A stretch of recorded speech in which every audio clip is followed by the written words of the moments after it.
সুবৃহৎ এই এবং গভীর ভাবনাযুক্ত এক তাৎপর্যময় এই যজ্ঞ ক্রিয়া বা যজ্ঞ দৃষ্টি যাকে বলা হয়, যেখানে যজ্ঞকেই বিষ্ণুর সাথে তুলনা করা হয়েছে, যজ্ঞ বই বিষ্ণু, এই সম্পর্কে মহাভারতের দক্ষিণী পাঠে অনুপম আলোচনা রয়েছে।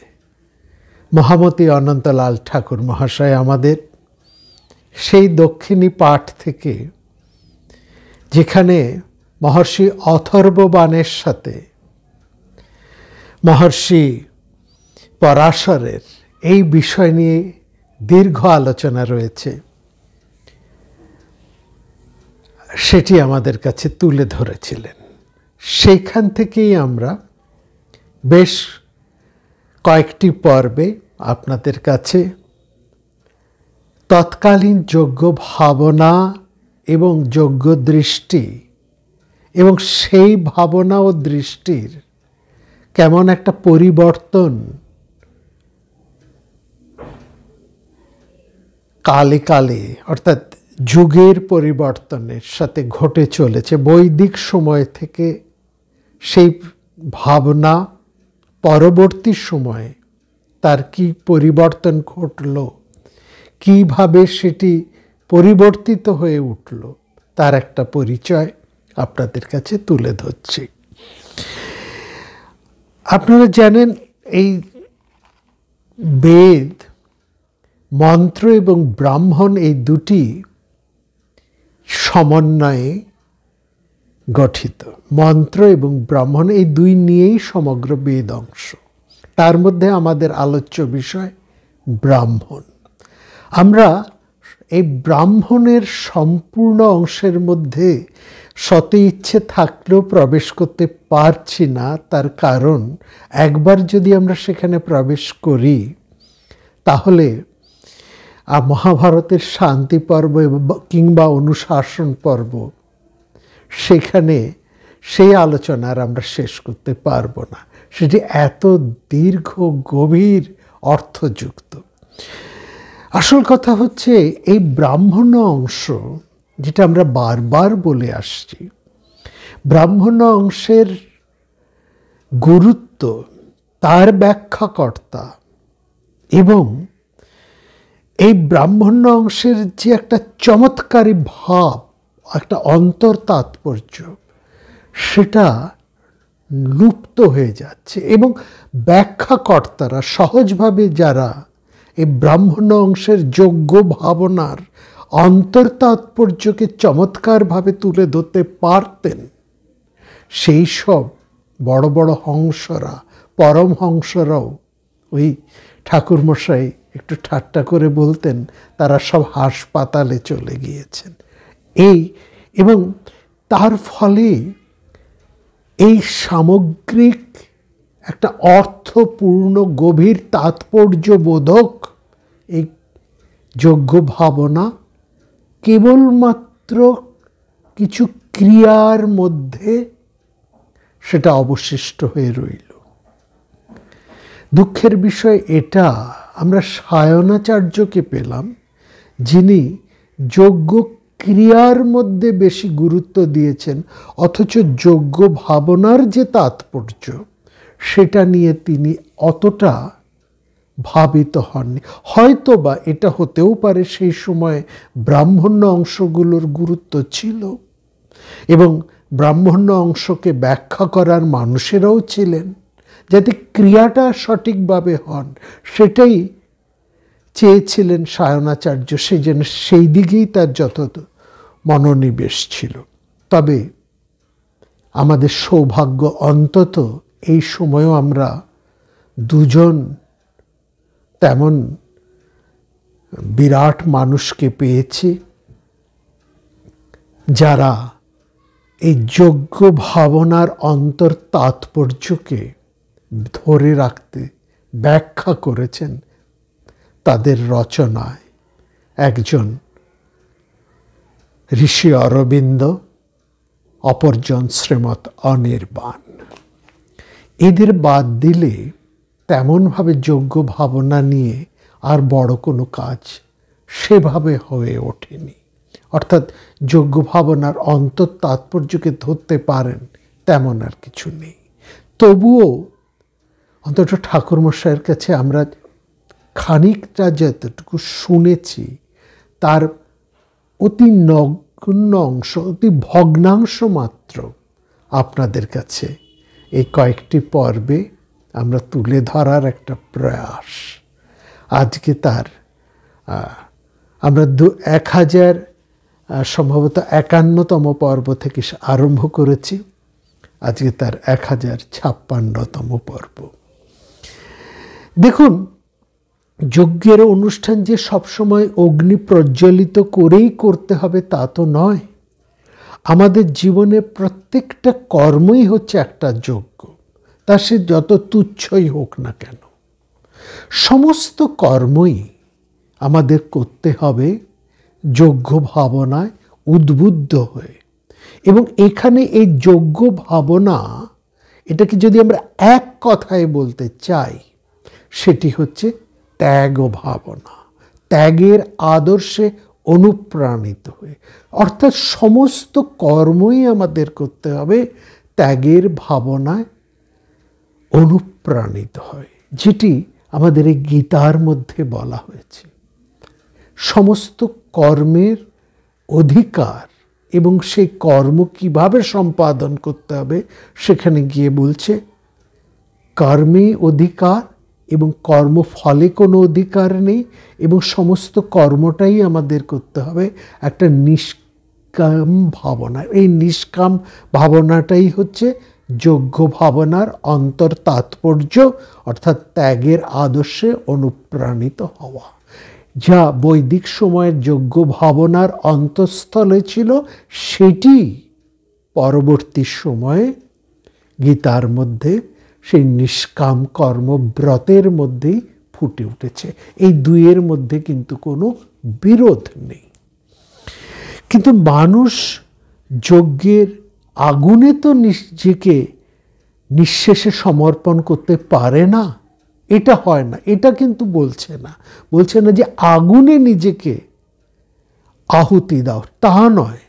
অর্থ হচ্ছে তুমি এই অগ্নিক্রিয়া, এটা রূপক। অগ্নিটা তোমার অন্তরে জ্বালাও, তুমি নিজে অগ্নিময় হয়ে ওঠো। এই অগ্নি হচ্ছে জ্ঞান, জ্ঞানের প্রতীক।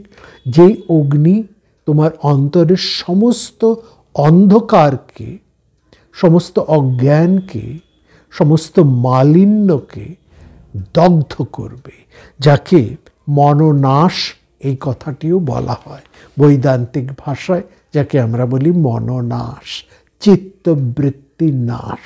কারণ চিত্তের চঞ্চলতাই হচ্ছে সব কিছুর নাশের মূল কারণ।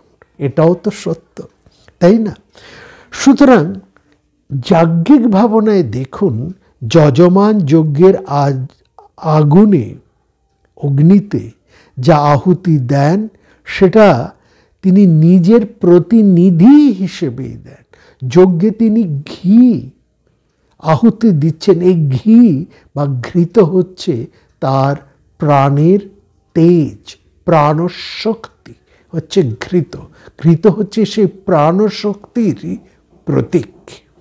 ঠিক সেরকমভাবে তার এই যজ্ঞের যাবতীয় তিনি যা কিছু ত্যাগ করছেন, যা কিছু দ্রব্য ত্যাগ, আহুতি শব্দের অর্থ হচ্ছে দ্রব্য ত্যাগ। দ্রব্য ত্যাগ মানে হচ্ছে এই সাংসারিক যে সমস্ত আসক্তি, সেই আসক্তি ত্যাগ, সাংসারিক বস্তু ত্যাগ। এই আহুতির ভাবনাটাই হচ্ছে ঘি, ফল, অন্যান্য উপাচার অগ্নিতে আহুতি দেওয়া মাত্র নয়, এই লৌকিক বা এই সাংসারিক যা বিষয় সেগুলোকে ওই অগ্নিতে দগ্ধ করা। এই অগ্নি হচ্ছে জ্ঞান। অন্তরে শুদ্ধ জ্ঞান এর উন্মেষ হলে মনের যে সমস্ত আসক্তি, আকাঙ্ক্ষা যা ছুটিয়ে মারে সেগুলো নাশ হয়, এবং সেগুলোকেই যেন, সেই অর্থকেই এই অগ্নিযজ্ঞের রূপকের মধ্যে দিয়েই ফুটিয়ে তোলা। এই হচ্ছে তার অন্তর তাৎপর্য, অর্থাৎ আত্মত্যাগ বা আত্মবিসর্জন। যজ্ঞের যে পুরোডাস, যে পশু, সেটা হচ্ছে সেই যজমানেরই প্রতীক। যজমান বৈ পুরোডাস, এটি যজ্ঞ ক্রিয়ার মধ্যে খুব পরিষ্কার করে তৈত্তরীয় ব্রাহ্মণের মধ্যে বলা আছে। এই জন্য ব্রাহ্মণ্য শাস্ত্র এতটা গুরুত্বপূর্ণ, এতটা প্রাসঙ্গিক।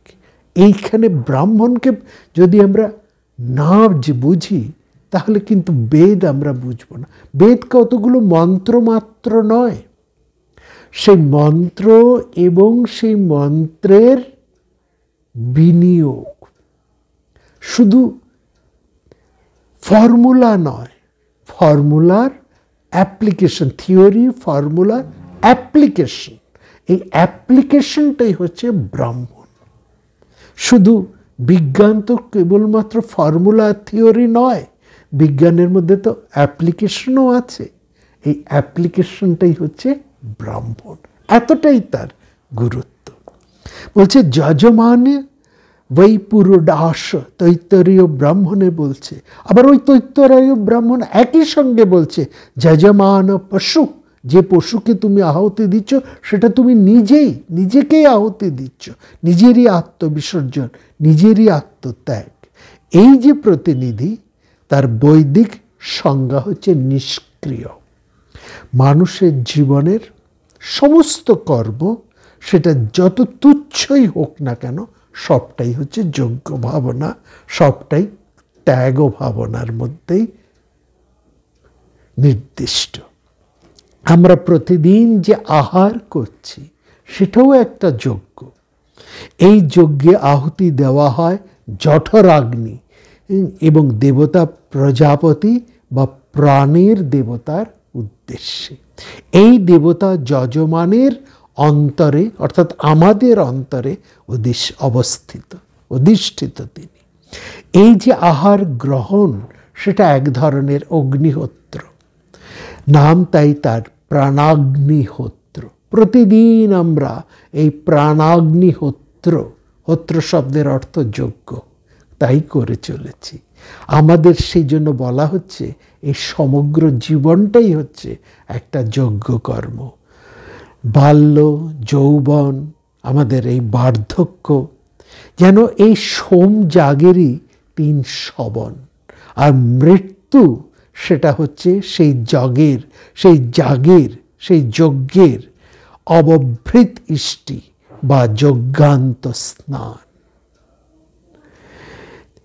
এই কি চমৎকার করেই না তৈত্তরীয় ব্রাহ্মণ এটা বলছেন।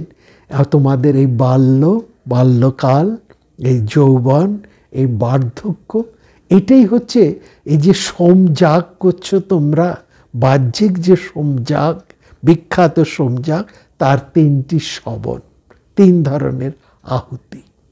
আর মৃত্যু হচ্ছে যজ্ঞান্ত স্নান। মৃত্যুটাই যেন বলছে শেষ নয়, আরেকটা পরের ধাপ, পরের অধ্যায়। মৃত্যুতে শেষ হয় না, আরেকটা অধ্যায়ের আরম্ভ হয়। কি গভীর এবং তাৎপর্যময় ভাবনা! এটাকে ধ্যান করতে হয়। এই ভাবনাকে প্রতিদিন একটু একটু করে অনুস্মরণ করে তার মধ্যে ডুবে যেতে হয়। সেই ভাবনাকে হৃদয়ে প্রতিষ্ঠা করতে হয়। মনে রাখবেন, বৈদিক জীবন দর্শনে জন্মগ্রহণের সঙ্গে সঙ্গেই মানুষ 3টা ঋণে আবদ্ধ হয়ে পড়ে। একটি তার ঋষি ঋণ, একটি দেবঋণ, এবং তৃতীয়টি হচ্ছে তার পিতৃঋণ। ঋষি ঋণ, দেবঋণ আর পিতৃঋণ, এই 3টি ঋণের সঙ্গে সঙ্গে তার আরও 2টি ঋণ যুক্ত করা হয়েছে। একটি হচ্ছে ভূত ঋণ আরেকটা হচ্ছে মনুষ্য ঋণ। তার মানে 5টা ঋণ: ভূত ঋণ, মনুষ্য ঋণ, পিতৃঋণ, দেবঋণ এবং ঋষি ঋণ। এই 5টা ঋণ নিয়েই একজন মানুষ জন্মগ্রহণ করে। আর এই 5টা ঋণ হতে মুক্তির উপায় হচ্ছে তার ভূতযজ্ঞ, মনুষ্যযজ্ঞ, পিতৃযজ্ঞ, দেবযজ্ঞ এবং ব্রহ্মযজ্ঞ। পশু পাখিকে অন্নদান, অতিথিকে আপ্যায়ন, প্রয়াত পিতৃগণের উদ্দেশ্যে শ্রাদ্ধ বা শ্রদ্ধা নিবেদন, দেবতার উদ্দেশ্যে আত্মহুতি এবং বেদ পড়াশুনো, জ্ঞান চর্চা, বিদ্যার ধারা প্রবাহিত করা। এই 5টি যজ্ঞ তাই নিত্য কর্তব্য, একদিনের নয়, এক সময়ের নয়, প্রতিদিন, অনুক্ষণের। বেদবাদীর এই বেদ সমাজ, এখানে খুব চমৎকারভাবে আমরা স্মরণ করছি এই সময়ের অন্যতম বিখ্যাত একজন পুরুষ রামেন্দ্র সুন্দর ত্রিবেদী। তিনি কি চমৎকার করে বলছেন। তিনি কোনো সংকীর্ণ দৃষ্টি থেকে হিন্দু সমাজকে ধরেননি। বর্তমান সময়ের কোনো সংকীর্ণ দৃষ্টিভঙ্গি এই হিন্দু সমাজ ভাবনার মধ্যে তার ছিল না। তিনি হিন্দু সমাজ বলতে সমগ্র সিন্ধু নদীর অববাহিকায় যত জনমানুষ ছিলেন তাদেরকেই বুঝিয়েছেন, বিশেষ কোনো সমাজকে তিনি বোঝেননি। এবং সেখানে তিনি বলছেন এই হিন্দু সমাজের হচ্ছে সবটাই বৈদিক সমাজ, এই হিন্দু সমাজটাই হচ্ছে বৈদিক সমাজ এবং তাদের যা কিছু নিয়ন্ত্রণ করছে এই বেদ বা এই জ্ঞান, এবং তারা প্রত্যেকের যজ্ঞিক কর্ম, তাদের প্রতিটি কর্মই হচ্ছে যজ্ঞ কর্ম। এবং সেই যজ্ঞের মূল কথাই হলো দেবতার উদ্দেশ্যে কোনো না কিছু নিবেদন বা ত্যাগ, অর্থাৎ আহরণ কেবলমাত্র নয়, ত্যাগ বা নিবেদনই হচ্ছে জীবনের মর্মকথা বা মূল ভাবনা। এই ত্যাগের এত প্রশস্তি বা ত্যাগ এত বিশাল গভীর বা ত্যাগ শব্দটি জীবনের কাছে এত তাৎপর্যময় বৈদিক ভাবনার মধ্যে উঠে এসেছে, তার কারণ হচ্ছে ত্যাগের মধ্যে দিয়েই একজন মানুষ তার ভোগের স্পৃহাকে সংযত করতে পারে। যে ভোগবাদী সে মনে করে এই জগৎ এই সংসার যাবতীয় তার ভোগের জন্য, এবং এই দৃষ্টিকেই বৈদিক ভাবনায় বলা হয়েছে আসরিক দৃষ্টি। তারা জীবন ত্যাগের কোনো সার্থকতা খুঁজে পায় না। তারা যা আহুতি দেয় সেটা দেয় তাদের নিজের রসনায়, নিজেদের কামনার অগ্নিতে। আসুরা অতিমানে নৈব কস্মিন নু বয়ং জুহয়ামেতি স্বেনেন বাসো জুভয়শ্চির। শতপথ ব্রাহ্মণের মধ্যে এই কথাটি বলা হয়েছে। কিন্তু যারা বেদ ভাবনার মধ্যে রয়েছেন, যারা বৈদিক ভাবনার, তাদের আহ্বান কিন্তু সম্পূর্ণ এর বিপরীত। তারা বলছেন ত্যাগের মাধ্যমে যে ভোগের যে সুখ অর্জনের প্রয়াস, এবং তার মাধ্যমে একজন মানুষ আনন্দ এবং অমৃতকে লাভ করতে পারে। আরণ্যক এবং উপনিষদ তাই বলছে ত্যাগে নৈকে অমৃতম আনুষ, ত্যাগে নৈকে অমৃতম আনুষ তেন ত্যক্তেন ভুঞ্জিতা। সুতরাং এই ভাবনাতে জারিত হয়েই কিন্তু বৈদিক সমাজের মধ্যেই যজ্ঞ কর্ম, যজ্ঞ ভাবনার এত বিশাল চর্চা এবং তার এত কিছু বিশালত্ব, গভীর, তা কিন্তু আমরা এখানে বিশেষ করে লক্ষ্য করছি। কিন্তু এটাও আমরা দেখলাম ধীরে ধীরে সেখানে এই যজ্ঞকর্মের একটা এই ভাবনার, কালো ভাবনার সাথে সাথে সেখানে আমরা দেখছি যে একটা ভবিষ্যতের যেমন পরিবর্তন ঘটছে, ভাবনার পরিবর্তন ঘটছে, সেরকম একটা যজ্ঞ ক্রিয়ার একটা ভাবনা ঘটে যাচ্ছে। সেখানে আসছে বাহুল্য, সেখানে আসছে জটিলতা, সেখানে আসছে আড়ম্বর, আর সবার উপরে ঋত্বিক পুরোহিতদের একটা ভীষণ দাপট, এবং তারাই যেন নিজেরা সেই দেবতাকে ছাপিয়ে তারাই ভূমিদেব হিসেবে নিজেদেরকে প্রতিষ্ঠা করে ফেলেছেন। এবং তার ফলে সামাজিক, রাজনৈতিক এবং সর্বোপরি যে একটা ঐতিহাসিক প্রতিক্রিয়াও কিন্তু শুরু হয়ে গেছে। এখানেই আমরা বলতে চাই, এই যে প্রতিবাদ, এই যে প্রতিরোধ, এটা কিন্তু বাইরের কোথাও থেকে তৈরি হয়নি, এটা এসেছে ভেতরে বৈদিক সমাজের মধ্যে থেকে। এবং এর জন্য একটা ধর্ম সংস্কার, একটা আন্দোলন, একটা সাংস্কারিক আন্দোলনও কিন্তু উঠে এসেছে। এবং সেটা আমরা দেখতে পাচ্ছি ওই বৈদিক ভাবনার মধ্যে। তার জন্য বাইরের অন্য কোনো বিরাট আন্দোলন বা বিশাল একটা অন্য কোনো ধর্মমত এসব কিন্তু না, এসব নয়। এগুলো হচ্ছে পরবর্তী মানুষ, তারা বলছেন বৌদ্ধিক একটা ভাবনা, একটা বৌদ্ধ ধর্মের একটা প্রভাব। না, তা নয়। কারণ এটা জানবেন, বুদ্ধদেবের জন্মের আগেও কিন্তু বৌদ্ধ ধর্ম ছিল। বুদ্ধ কথাটার অর্থ হচ্ছে বোধি বা জ্ঞান। যিনি জ্ঞান লাভ করেছেন তাকে বৌদ্ধ বলা হয়। এবং বুদ্ধদেবের আগে এই বৌদ্ধ দর্শনের, বৌদ্ধ ভাবনার বহু নিদর্শন কিন্তু আমাদের এই বেদ বা অন্যান্য শাস্ত্রের, পুরাণের মধ্যে রয়েছে, যেগুলো বুদ্ধ জন্মের বহু আগে। এই বুদ্ধই প্রথম বুদ্ধ নন, তার আগেও আরও অনেক বুদ্ধ জন্মগ্রহণ করেছেন এবং সেখানে তাদের কথাও আছে। এই বুদ্ধ বিশেষত্ব হচ্ছে তিনি সেই ধারাকেই আর একটু এগিয়ে নিয়ে গেছেন। বুদ্ধ কিন্তু কোনোভাবেই বেদ বিরোধী ছিলেন না। তিনি যেটার বিরোধিতা করেছিলেন সেটা হচ্ছে এই বৈদিক ভাবনার থেকে সরে আসা কিছু ঋত্বিকদের, কিছু ব্রাহ্মণের স্বার্থ পূরণের যে একটা অপচেষ্টা এবং যজ্ঞকর্মের যে আড়ম্বর, সেটা।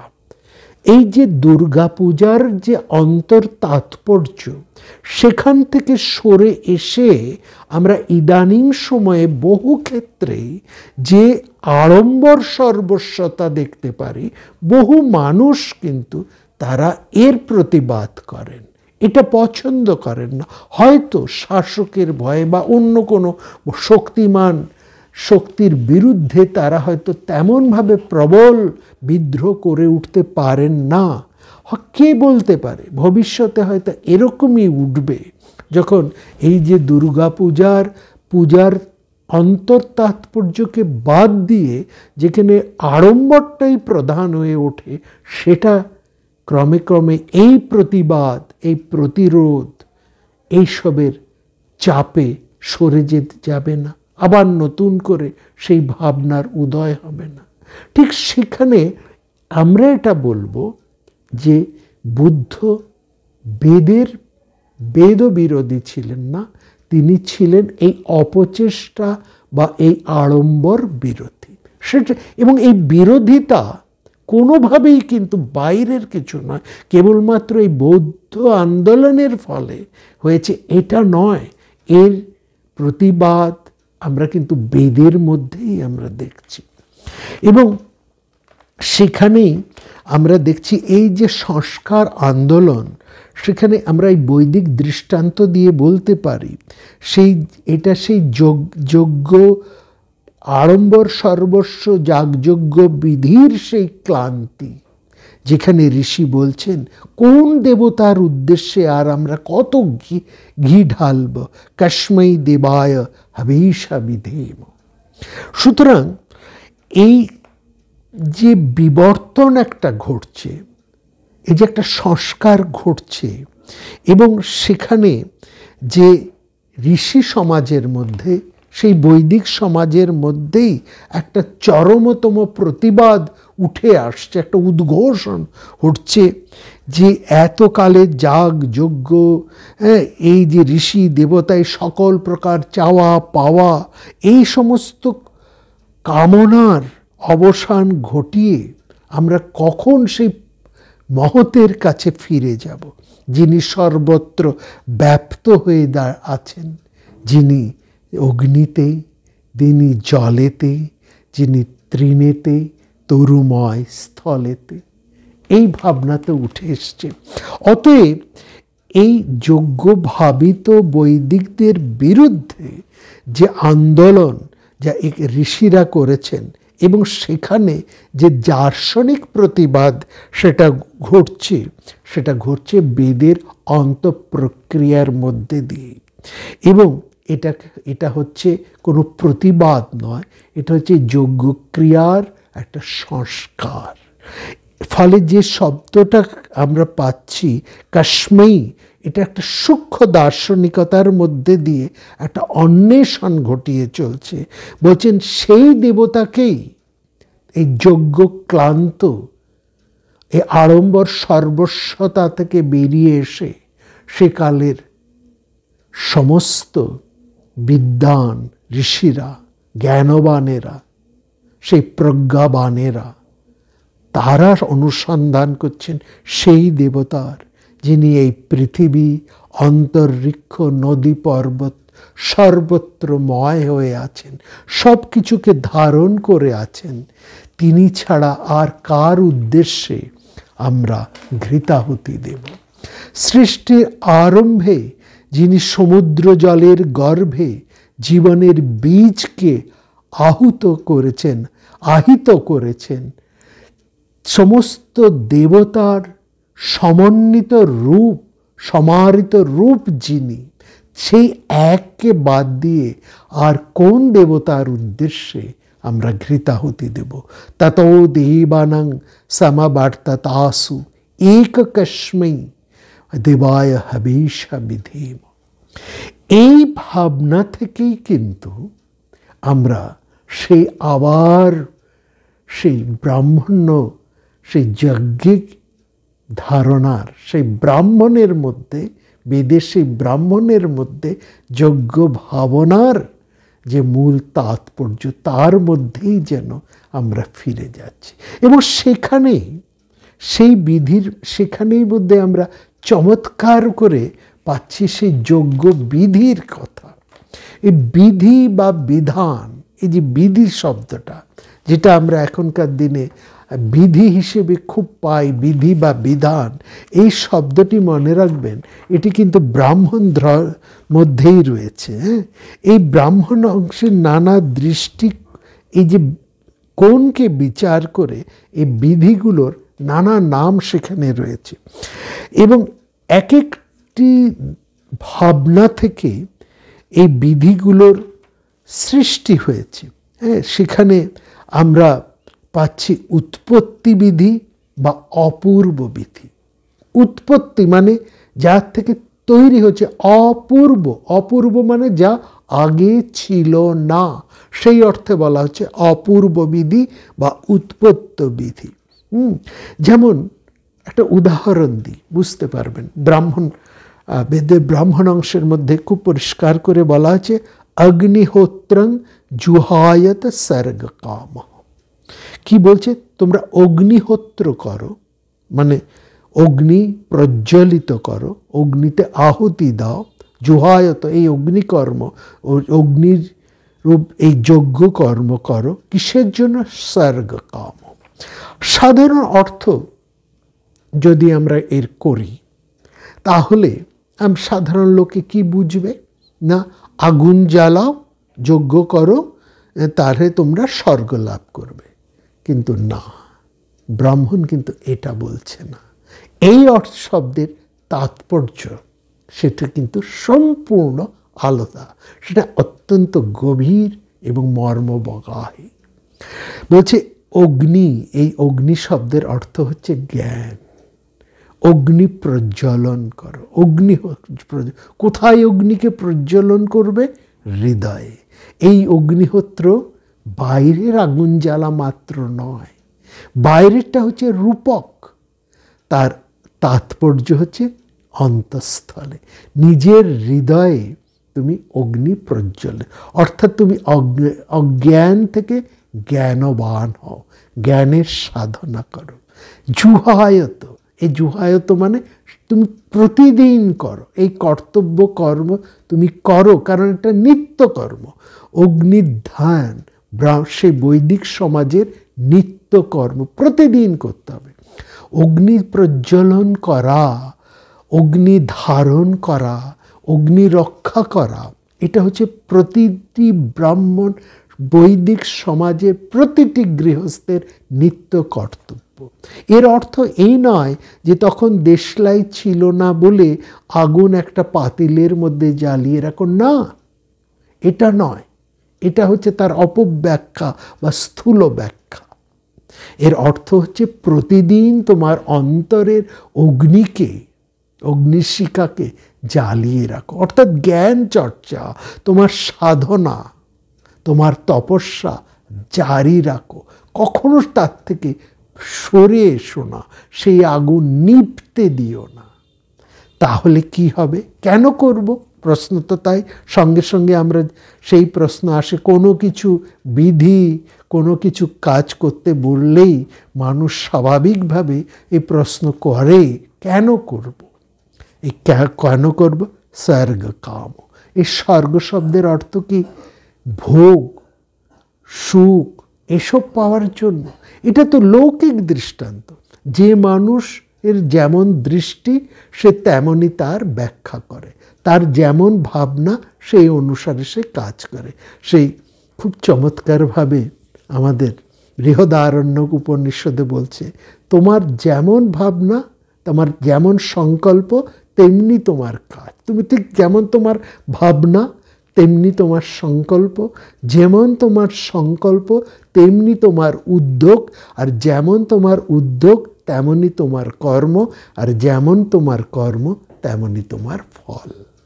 তাহলে স্থূল জগতের মানুষেরা তারা কি বলবে? ওর স্বর্গ মানে হচ্ছে এখানে আমি যে আনন্দটা পাচ্ছি না, যে ভোগ সুখটা আমি পাচ্ছি না, শরীর অশক্ত হয়ে যাচ্ছে, হ্যাঁ, দিন দিন শরীরের আমার সেই যৌবন থাকছে না, অতএব যৌবনটাকে চিরস্থায়ী রাখো। আর যৌবন থাকছে না, আমি যা যা চাইছি, যা যা ভোগ করতে চাইছি, যা যা পেতে চাইছি তা পাচ্ছি না, সুতরাং স্বর্গ নামক একটা কল্পলোক, সেখানে গেলেই আমরা সব পাবো। এই স্থূলত্ব ভাবনাটাকে কিন্তু বেদ প্রথমে অস্বীকার করছে না, বলছে হ্যাঁ পাবে, কিন্তু তারপরেই বলছে এই স্বর্গ বাবু সেই স্বর্গ নয়, এই হচ্ছে জ্ঞানের স্বর্গ, যেখানে তুমি সম্পূর্ণ আনন্দ পাবে।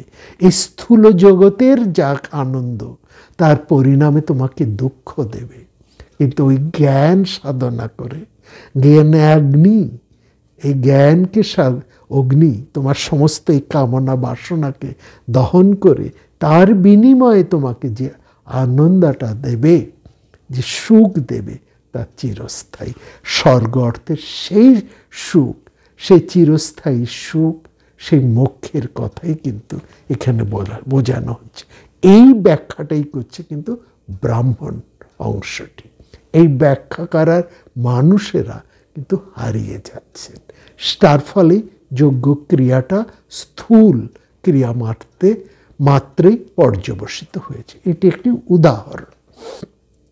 সুতরাং এইখানে বলছেন এইটি হচ্ছে উৎপত্তি বিধি বা অপূর্ব বিধি, এটা তোমাকে করতেই হবে। তারপরে এই কাজটি করতে হলে কিছু নিয়ম তোমাকে পালন করতে হবে। যে কোনো জায়গায় যদি আমরা ধরুন পড়াশুনো করতে যাই, তার কিছু রুলস অ্যান্ড রেগুলেশন আছে। আমরা যেখানে কোনো কাজ করতে যাই তার কিছু রুলস অ্যান্ড রেগুলেশন আছে, সেটাকে বলছে নিয়ম বিধি। হ্যাঁ, এরকম করে আরেকটা আছে গুণবিধি বা বিনিয়োগ বিধি। মানে হচ্ছে মীমাংসকরা বলছে একটা বিধির মাধ্যমে সেই বিষয়ের গুণ বা তার বৈশিষ্ট্য এবং সেটা কিভাবে তুমি তাকে কাজে পরিণত করবে সেইটা যখন বোঝানো হয় যে নিয়মের মাধ্যমে, সেটাকে বলা হয় গুণবিধি বা বিনিয়োগ বিধি। তারপরে আছে একটি বিধির মাধ্যমে যেমন সেই কাজ, সেই কর্মটি এবং সেই কর্মের পেছনে যে ভাবনাটি রয়েছে দুটোকেই বোঝায়, সেটিকে বলা হয় বিশিষ্ট বিধি। যেমন সোমেন যজতি, এখানে সোম নামে যাগ, সোম যাগ করার কথা বলছে এবং সোম যাগ করলে সেই যজ্ঞের যাবতীয় ভাবনাটুকু তার থেকে উঠে আসে।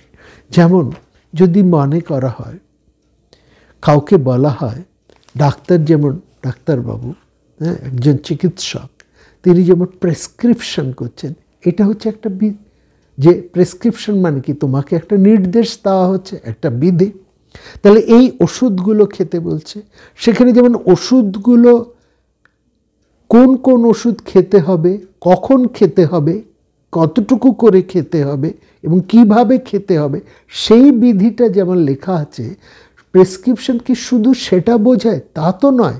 প্রেসক্রিপশনে ওই ওষুধগুলো নাম, তার অনুপান, তার পরিমাণ এবং কেমনভাবে খাবো, এর সঙ্গে সঙ্গে আমাদের কাছে এটাও স্পষ্ট হয় যে এই কোন ওষুধ আমাদের কোন অসুখটাকে, কোন ওষুধ আমাদের কোন অসুখটাকে সারাবে, কোন অসুখের জন্যে কোন ওষুধটা দেওয়া হয়েছে। সুতরাং সোমেন যজেত, এই নির্দেশ, এই বিধি বলার অর্থে সোমযাগ যেমন করতে হবে এটা যেমন আমরা বুঝতে পারি, সেই সঙ্গে সঙ্গে এটাও বুঝতে হবে, বোঝা যায় যে এই সোমযাগ করলে কি লাভ হবে। সুতরাং এই ধরনের বিধিকে বলা হতো বিশিষ্ট বিধি। এবং কোন অনুষ্ঠানের পরে একটা যজ্ঞক্রিয়া, সেই যজ্ঞক্রিয়ার তো একটা পরপর একটা প্রক্রিয়া আছে, এটার পর এটা, এটার পর এটা, এটা ধরা যাক একটা সাধারণ উদাহরণ দিই, রান্না করা, এটাও একটা যজ্ঞকর্ম। কারণ আমরা বলেছি প্রতিদিনে তুচ্ছাতি তুচ্ছ সমস্ত কর্মই হচ্ছে যজ্ঞক্রিয়া। তাহলে এই যে রান্না করছে, একটা বিশেষ কোনো রান্না আপনি করছেন, পদ, সেটার একটা ক্রম আছে, পরপর তার মশলাগুলো, তার অন্যান্য তার দ্রব্যগুলো পরপর দিতে হয়। হ্যাঁ, কখন আপনি হলুদ দেবেন, কখন লঙ্কা দেবেন, কখন তেল দেবেন, কখন গরম মশলা দেবেন, কখন অন্যান্য মশলা দেবেন, কোনটা দেবেন, না দিলে কতটুকু দেবেন, এই যে বিধি প্রত্যেকটারই এটা থাকে, সেটাকে বলা হয় প্রয়োগ বিধি। এইভাবে এবং এই সমগ্র বিধি বাক্য, এই যে করবে, এই যে কাজ করবে, তার অধিকারীকে, এই অধিকারীও কিন্তু সেখানে বলা হচ্ছে। সমস্ত কাজ কিন্তু সবাই করতে পারে না, প্রত্যেক কাজের একটা নির্দিষ্ট অধিকারী আছে, সেখান থেকে আসছে এই অধিকারী বিধি ইত্যাদি। সমস্ত ভাবনা নিয়েই কিন্তু এই বেদের মধ্যে ব্রাহ্মণ অংশের এতটা গুরুত্ব। সুতরাং এর তাৎপর্য যদি আমরা সঠিকভাবে না বুঝি, ভুল করি, তাৎপর্য না বুঝে যদি যজ্ঞ কর্মটা করি, তাহলে তা কিন্তু ফলদান করে না, সেটা বরং ক্ষতি করে, অনিষ্ট সাধক করে। সুতরাং প্রত্যেকটা জিনিস কেন বলা হয়েছে, এটা শুধু প্রেসক্রিপশন পড়তে জানলেই ওষুধ দেওয়া যায় না। সেখানে প্রেসক্রিপশনের ভেতরে যে প্রেসক্রিপশনের ইনার মিনিংটাকেও কিন্তু বুঝতে হবে। এই ওষুধ এতবার দিতে হবে, কখন দিতে হবে আর কখন বন্ধ করতে হবে, দেব কি দেব না, এই প্রেসক্রিপশনের অন্তর্গত একটা পাঠ থাকে, সেটাকেও কিন্তু যে বুঝতে পারে, সেই কিন্তু ওষুধের সঠিক অ্যাপ্লিকেশনটা করতে পারে রোগীর উপরে। তার হাতেই কিন্তু রোগী ওই চিকিৎসকের ওষুধ খেয়েই ভালো হয়। না হলে চিকিৎসক একটা বিধি করে দিলেন, আর সেই বিধি অনুসারে যন্ত্রের মতন পালন করলেই কিন্তু ফল সঠিক হয় না।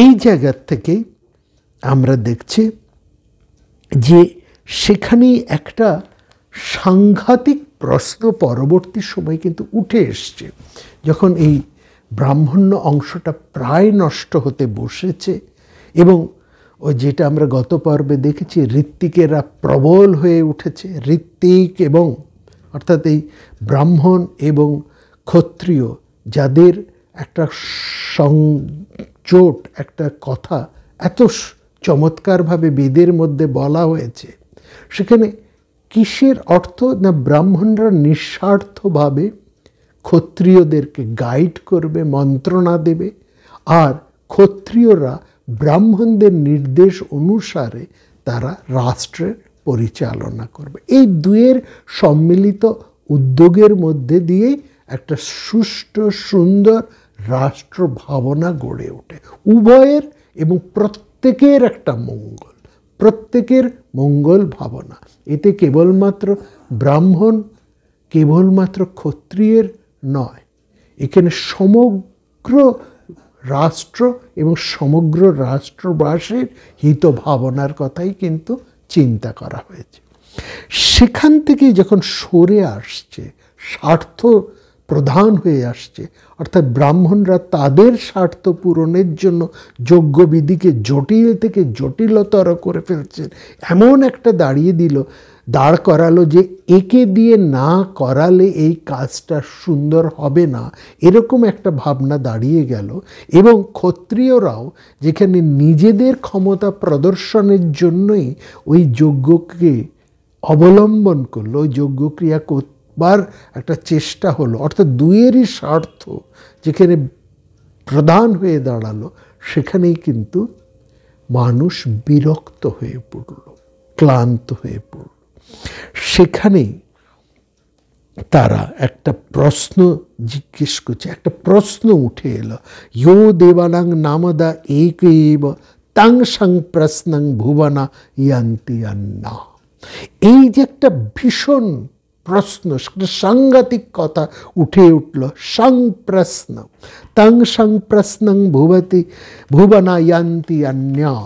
অর্থাৎ এই সংপ্রশ্নেই যেন এই সমস্ত যাজ্ঞিক পুরোহিত, ঋত্বিক এবং সেই শক্তিশালী ক্ষত্রিয়দের বিরুদ্ধে একটা বিপ্রতীপে একটা সাংস্কারিক আন্দোলন বিপুলভাবে ওই বৈদিক সমাজের মধ্যেই কিন্তু উঠে এলো। এবং সেইখানেই আমরা দেখছি সেই ভাবনা থেকেই, যজ্ঞক্রিয়ার এই ভাবনা থেকে, সম্পূর্ণ ক্রিয়া ভাবনার থেকে সরে এসে আরেকটি অধ্যাত্ম ভাবনা বা আরেকটা জ্ঞান ভাবনা, যাকে আমরা ঔপনিষদিক ভাবনা, সেটা কিন্তু ওই বৈদিক সমাজের ভেতর থেকেই সৃষ্টি হলো। এখানে সেই বৈদিক যজ্ঞ ভাবনার, ব্রাহ্মণ ভাবনার অবক্ষয় থেকে সেখানে ঔপনিষদিক একটা মানস যজ্ঞের ভাবনা চলে আসছে।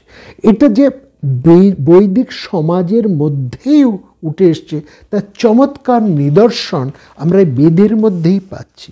বেদের মধ্যে সেখানে আমরা দেখছি স্বয়ং বিশ্বকর্মা যিনি বিশ্ব নির্মাণ কর্তা, তিনি যেন ঋষির ভূমিকায় অবতীর্ণ হলেন এবং অবতীর্ণ হয়েই তিনি একেবারে পরিষ্কার করে ভৎসনা করছেন। তার সেখানেই বলছেন যে নতং বিদাথ ইয়া ইমা যজান अन्नजुष्माकस्तरं बभूव निहारेण प्रवृत्ता जल्पा चाश्रित्री उक्ता शासश्चन्तरन्ति। বলছেন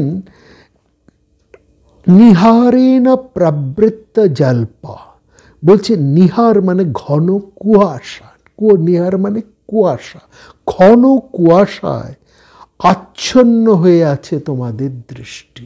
যেমন কুয়াশা থাকলে, ঘন কুয়াশা থাকলে আমরা সামনের জিনিসটাও, দূরের জিনিস তো বটেই, সামনের এক হাত কাছের জিনিসও দেখতে পাই না।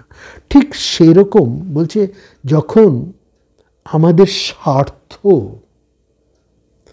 এই কুয়াশার মতন আমাদের দৃষ্টিকে আবিল করে, তখন আমরা সত্যকে দেখতে পাই না, যথার্থকে দেখতে পাই না।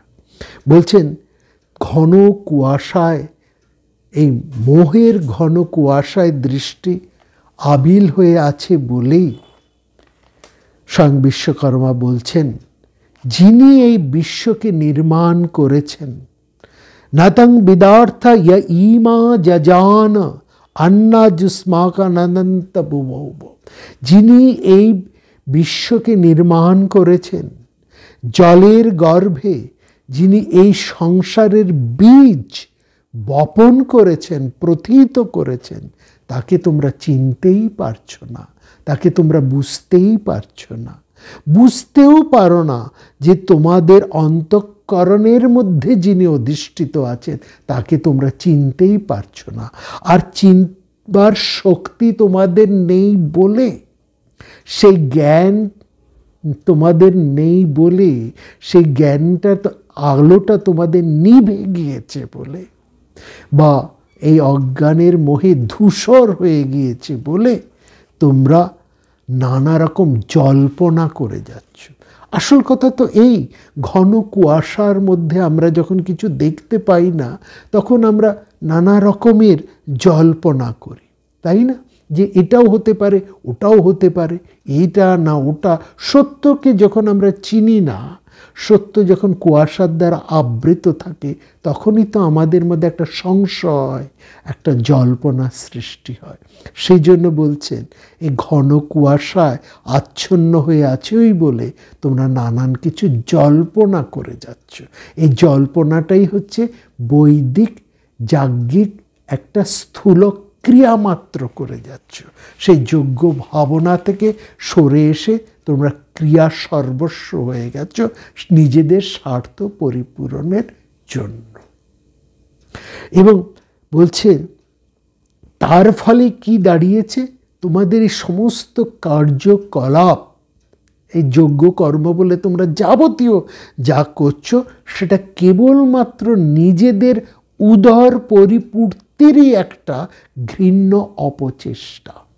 হ্যাঁ, সেটাকেই বলছে চাসুতৃপ উক্তাসশ্চরন্তি, মানে আসুতৃপ মানে যারা নিজেদের পেট ভরানোর চেষ্টা করে। হ্যাঁ, আসুতৃপ মানে এদের প্রতি এই ধরনের বৃত্তি, এই ধরনের ঋত্বিক বৃত্তির প্রতি একটা অনভিনন্দন, স্পষ্ট একটা ভৎসনা আমরা শুনতে পাচ্ছি সেই বিশ্ব নির্মাণকর্তা ঋষি বিশ্বকর্মার এই স্তোত্রের মধ্যে দিয়ে।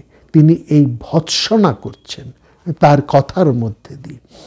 এবং সেই সংশয়, এই সংশয় এবং মানুষের এই ক্ষোভ, এই প্রতিবাদ এমন একটা পর্যায়ে উঠে দাঁড়িয়েছে, লক্ষ্য করবেন, যেখানে ঋত্বিকেরা এই ছিলেন সমাজের একটা মান্য স্তরের, তাদেরকে শ্রেষ্ঠত্বের মধ্যে রেখেছেন। তখন যারা ছিলেন শ্রোত্রিয় ব্রহ্মনিষ্ঠ, তারা নিজেদেরকে কতটা অধঃপতনে করে ফেলেছে, কত অধঃপথে টেনে নিয়ে এসছেন, তাদের কতটা অধঃপতন ঘটেছে সেটা আমরা দেখতে পাচ্ছি। যে তারা এই শ্রোত্রিয় ব্রহ্মনিষ্ঠ ঋত্বিকেরা তারা পর্যবসিত হয়েছেন উদর পূরণকারী একটা ব্রাহ্মণের মধ্যে, অর্থাৎ তারা সাধারণ একটা বামুনে এসে দাঁড়িয়েছেন। এবং তাদের মূল ভাবনা এবং তাদের এই বৃত্তি একটা চাটুকারিতার মধ্যে এসে গেছে। এবং সেখান থেকেই কিন্তু এই চমসী ব্রতের অপভ্রংশ বা অপশব্দ অর্থ দাঁড়িয়ে গেছে। যেখানে চমস ব্রত ছিল আত্মনিবেদনের উপায়, সেখানে চমস ব্রত, যেটা আমরা একদম প্রথম পর্বে আপনাদেরকে বলেছি, সেটা দাঁড়িয়েছে চমস বা চামচে অর্থাৎ একটা স্তুতিকার, হ্যাঁ, একটা চাটুকার বৃত্তির মধ্যে দিয়ে, যেন এই ঋত্বিকেরা সমস্ত ক্ষত্রিয় বড় বড় রাজাদের চাটুকার হিসেবে দাঁড়িয়ে নিজেদের স্বার্থ পূরণ করছে, আর এই ব্রাহ্মণ শ্রেণীদেরকে কাজে লাগিয়ে সেই শাসক শ্রেণী নিজেদের দম্ভ, ক্ষমতা, প্রতিপত্তি প্রতিষ্ঠা করে চলেছে। এই অধঃপতন উভয়ের জন্য দাঁড়িয়েছে। অর্থাৎ পরবর্তীকালে আমরা মহাভারতের মধ্যেও দেখছি সেখানে ভীম তার অগ্রজ যুধিষ্ঠিরকে এই অর্থেই ভৎসনা করে বলছেন যে আপনার বুদ্ধিটা ঠিক যেন বেদ মুখস্থ করা শ্রোত্রিয় ব্রাহ্মণদের মতন দিনে দিনে হয়ে দাঁড়াচ্ছে। হ্যাঁ, কেমন আপনি মনে হচ্ছে যেন খুব একটা বিশেষ পণ্ডিত, খুব বড় বিদ্যান লোক, বেদ কিন্তু আপনার খুব কেমন সুন্দর আপনি মন্ত্র উচ্চারণ করছেন, কিন্তু সেই মন্ত্রগুলো সব ফাঁপা, তার অর্থ আপনি নিজেও কিছু বোঝেন না, এবং এই মন্ত্রের মধ্যে যে তত্ত্ব আছে সেটার কিছুটা মাত্র আপনি অনুধাবন করতে পারেননি। ফলত আপনার ব্যাপারটা দাঁড়িয়েছে কেবল উদরপূর্তি এবং স্বার্থপূর্তি। অনুবাক হতা বুদ্ধির নৈশা তত্ত্ব অর্থদর্শিনী। এই জায়গাটায় নিজেদেরকে দাঁড় করিয়ে এনেছে এই অধঃপতন। এবং সেখানে বলা হয়ে গেছে, এমনও বলা হয়েছে যে এই ব্রাহ্মণ সমাজের এই যে পড়াশুনো, যজন যাজন, ব্রাহ্মণদের একমাত্র কাজ তো তাই, পড়ানো, অধ্যয়ন, অধ্যাপনা, যজন যাজন, আর তার বিনিময়ে কিছু প্রতিগ্রহ। সেটা কি অর্থে দাঁড়ালো? যে এই যে তারা কেবলমাত্র এই মন্ত্র পড়ে অং বং চং কিছু করে তারা নিজেদের স্বার্থ পূরণ করছে, আর কিছু মাত্র না। কিন্তু এটা তো ছিল না, এর অর্থ তো তা নয়। আসলে ব্রাহ্মণদের, এটা ঠিক, ব্রাহ্মণদের অধ্যয়ন, অধ্যাপনা, যজন যাজন সব কিছুর মূল উদ্দেশ্যের পেছনে তো তাদের বেঁচে থাকারও একটা কারণ আছে, নাহলে কী বা তারা করবে? তারা তো দেখুন, সে সময় ব্রাহ্মণরা তার অন্য কোনো বৃত্তি গ্রহণ করতে পারতেন না। তাদের বৃত্তি নির্দিষ্ট, পড়াশুনো করা, পড়ানো, যজ্ঞক্রিয়া এবং ইত্যাদি করা। এর মাধ্যমে তারা যা আয় করতেন তা দিয়েই তাদের যে আশ্রম, যে তাদের শিক্ষা প্রতিষ্ঠান, এগুলো চালাতেন। তাদের যে সমস্ত শিষ্য ছিল, যে সমস্ত ছাত্র ছিল, তাদের আহার্য এবং তাদেরকে প্রতিপালন করতেন। কারণ আমরা এটা দেখিয়েছি, সেকালের পড়াশুনোটা ছিল সম্পূর্ণ ফ্রি, নিঃশুল্ক। সুতরাং এর খরচা যোগাবে কে? সুতরাং সেই জন্যই সেই মনু মহারাজ তিনি এই বিধান দিয়েছিলেন যে রাজারা যেন প্রচুর যাগযজ্ঞ করেন, যাতে এই ব্রাহ্মণেরা তার মাধ্যমে কিছু দক্ষিণা লাভ করতে পারেন। এই দক্ষিণা শব্দের অর্থ হচ্ছে দাক্ষিণ্য। এটা রাজার দাক্ষিণ্য নয়। রাজা এই যজ্ঞক্রিয়ার মাধ্যমে, গৃহস্থ এই যজ্ঞক্রিয়ার মাধ্যমে, আসলে সাধারণ গৃহস্থের আর কতটুকু ক্ষমতা, তারা আর কতটুকু দিতে পারেন? দেবার ক্ষমতা থাকে তো বড় বড় মানুষদের, বড় বড় ধনী মানুষদের, বড় বড় রাজাদের। সুতরাং তাদেরকেই এগিয়ে এসে উদ্যোগটা বেশি করে নিতে হবে, বড় বড় যজ্ঞক্রিয়া। এবং যজ্ঞক্রিয়া মানেই আমরা সেখানে বলবো সেই পূর্তক্রিয়া, যেই পূর্ত ভাবনা, যার মধ্যে দিয়ে সেই সমগ্র সমাজের একটা উন্নতি। এই পূর্ত মানে হচ্ছে একটা সামাজিক সর্বপ্রকার উন্নতি, যার মধ্যে থেকে বর্তমান সমাজের আমাদের পূর্ত বিভাগ, PWD, পাবলিক ওয়ার্কস ডিপার্টমেন্ট, সেই ভাবনাটা কিন্তু এখনও বর্তমান। এই আমাদের পুকুর কাটানো, রাস্তাঘাট নির্মাণ, সংস্কার, ব্রিজ তৈরি ইত্যাদি ইত্যাদি যাবতীয় যা কিছু উন্নয়নের কাজ, এই হচ্ছে পূর্ত বিভাগের কাজ। এই পূর্ত কর্মটাই হচ্ছে যোগ্য কর্ম। এই বড় বড় কাজ যদি করানো হয়, বড় বড় আলোচনা যদি করানো, ব্রাহ্মণরা বড় বড় পূর্ত ক্রিয়ার মধ্যে আসবেন না, কারণ তারা তো আর অন্য কাজ করবেন না। তারা পড়াশুনো। তাহলে পূর্ত কর্ম করলে সমাজের সাধারণ মানুষের আয় হবে, তাদের আয় হলে তারা যজ্ঞ ক্রিয়া করবে, এবং যজ্ঞ ক্রিয়া করলে ব্রাহ্মণরা তার মধ্যে যুক্ত হতে পারবেন। তারা এই গৃহস্থদের আয় হলে তারা যে সমস্ত আশ্রমগুলো আছে যেখানে পড়াশুনো জ্ঞান চর্চা হয় সেখানে তারা কিছু দিতে পারবেন। রাজারা সেই সমস্ত পূর্ত ক্রিয়ার মধ্যে সারস্বত যজ্ঞ করবেন। সারস্বত যজ্ঞ মানে সেখানে পড়াশুনো জ্ঞান চর্চা ইত্যাদি করবেন। সেখানে যারা আসবেন শ্রোত্রিয় ব্রহ্মনিষ্ঠ ব্রাহ্মণেরা, তাদের কিছু আয় হবে। সেই আয়ের মাধ্যমে তারা তাদের জীবন এবং তাদের যে শিক্ষা প্রতিষ্ঠানগুলো আছে তারা চালিয়ে যেতে পারবেন। এই যে অপূর্ব একটা ভাবনা, সেই জন্য মনু মহাশয় বলেছে, যজেত রাজা ক্রতুর বিবীর বই ভূরি দক্ষিণাই, মানে বহুবিধ দক্ষিণাযুক্ত বড় বড় যজ্ঞক্রিয়া করবে, এবং এই যজ্ঞক্রিয়ার মধ্যে দিয়েই সেখানে দান এবং অন্যান্য উন্নয়ন এই সমস্ত বিষয়গুলো চলে আসবে। এবং এইখান থেকেই কিন্তু এই ভাবনাটা এই অর্থে ছিল। কিন্তু অদ্ভুত আমরা যেখানে দেখি যে এই ভাবনা থেকে সরে এসে অভিজাত শ্রেণী, বৈশ্য, শূদ্র, তারাও কিন্তু নিজেদের মতন করে এই যাজ্ঞিক ক্রিয়ার একটা অন্যতর ব্যবস্থা করলেন, এবং সেখানে একটা অপকর্ম ঘটে গেল।